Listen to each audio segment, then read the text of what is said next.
Mm-hmm. All right then. Well, it's time that I review the next film off this Hillbillies and Hatchets set that I picked up a couple Halloweens back. Mm-hmm. And the film that I'll be reviewing, that's the next film on that first disc. The first one that I reviewed was Invisible. Mm-hmm. And one thing that film had going for it, getting back to Invisible, if you see my first review of the first film off this set, one thing I neglected to mention was that the girl in that film was really hot, and she takes off her clothes down to her bra and panties, and that's the most you see. And she looked real good, real fine. All right. So the next one that I saw off this is Windcroft. Let me go ahead and read the back. It says here, John and his wife had to rule. Sorry, the writing is so small I can barely make it out. John and his wife had to rule Pennsylvania to take care of his deceased father's farm, and are forced to confront a family legacy of disturbing violence. The film is 94 minutes long, color and widescreen, not rated, contains adult situations, profanity, and violence. Now, Bible says a man not lay down next to another man. I'm gonna kill you. No. Sorry. Okay. So anyways, the film starts off with, let me see, how did it start off? Trying to remember. Oh yeah. The main character, the man, he's in his office and he works for some advertisement company, and he wants to take a vacation.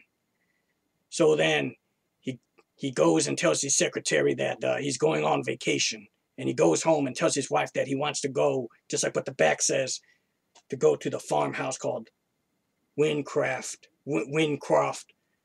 Farm. So they drive down there. Not nearly as long of a ride as was in Invincible. That ride was 40 minutes long, and it sucked. So now to get down there to the farm, and he goes down to the basement and starts flipping through some old photographs. Meanwhile, his wife is outside chopping up wood. And while she's out there, she hears some wolves, which almost sound like a man screaming. You're not exactly sure what's going on.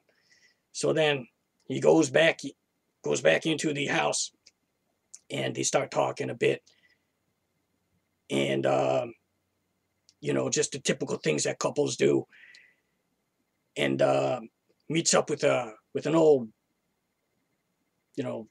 farm girl next door from his childhood, and they reconnect. There is a scene in this film where the wife says, oh yeah, did you date her for a while? And he says, oh, Jesus, no, God, come on, no, it's just a little bit. And then she says, okay, so did you have sex with her? Oh, Jesus Christ, Jesus Christ, woman. Did you fuck every guy that you dated when you were 16 years old? Though he didn't say it quite like that. I can't remember exactly how the line went, but something to that effect. I have to tell you that the acting is quite nice in here, because they really act like they don't seem like they're acting. They're just like they're themselves, and you are almost like a fly on the wall, and you're watching this. So I can't say it's bad acting. In my opinion, I consider that good acting. Bible says a man not lay down next to another man. Okay, so this is a good, best one so far off of this Hillbillies and Hatchet set. I do recommend it. PQAQ could be a little bit better. Suppose it's average for something that's been compressed, having it's like 4 or 5 films per disc, and gets kind of pixelated at times, although the cinematography is quite nice and the music is quite nice too. If there's another copy of this, or if ever it does get ported onto Blu-ray, they need to balance the musical soundtrack a little bit better compared to the dialogue, because sometimes the music can get a little bit overpowering to the dialogue, and it'd be kind of hard to hear just by a little bit. It's not too bad though, and the soundtrack is quite powerful, especially when you hear the action, what's going on, and the music. I kind of liked it. One of the better B movies that I have seen in a while. Do recommend it. Okay, I think this lingered on far enough. I don't want to take up too much of my hard drive space. And come down to my final score. I'm going to have to give it, honestly, a solid 3 stars out of 5. It's good. And I do recommend picking up this set if you can find it. It is only $5. All right, then. So that's my review. All right, then. I'm done. Happy Halloween. By the way, I'm Falagar for the Globe.